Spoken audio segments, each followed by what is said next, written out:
Well, I think firstly we've got to build our own digital literacy, and that's a big challenge, I think, for all of us, because almost by definition most of us come from the pre-digital age of, to some extent or another. That is to say, I think that almost inevitably our students will be more digitally literate than we are. And that'll probably continue to be the case as we move forward, as they say. While we can't pretend to be 16-year-olds in our use of digital technology, I think it is important that we remain tolerably literate ourselves in what the technologies that the students use are. Let me give you an example. I think the first time I allocated students into work groups, this is a number of years ago now, what a number of those groups did was straight away go off and establish Facebook groups. And at first I thought, well, that's a bit weird. Why don't you use the system we have within, Blackboard or whatever? And I pretty soon learned, well, they didn't do that. But actually those Facebook groups were incredibly powerful, incredibly useful.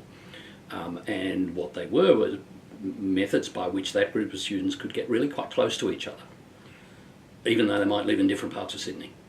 So what I'd say is, firstly, let's get ourselves literate in the technologies, and then secondly, remain open to ones that we can use to fulfill our goals. And we need to be clear about what those goals are, but putting that question aside, it seems to me that what we want to do is have our students express themselves using technologies, and then for us as observers to, one, learn from that, and to offer a critique. So with Moodle, which is our preferred method of online teaching here, it seems to me that creating situations for students to express themselves in a class Moodle is really crucial. So one of the things I do, we typically have a course Moodle. One of the first things I do is I go to one of the people who make this happen and say, I want my own class Moodle, thank you very much. And that's going to be a special place for my students. And by the way, my students are always special.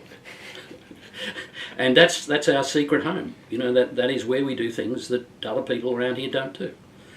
For example, this semester, a group of students came to me and said, well, can we have a forum, please, to discuss the following things? That mightn't be perfectly on course. Could we have a space to do that, a room to do that? And I said, yeah, go for it. As long as you don't mind me oversighting that, and I might have some input from time to time. So it's become, if you like, a separate place, a bar where students meet. It works.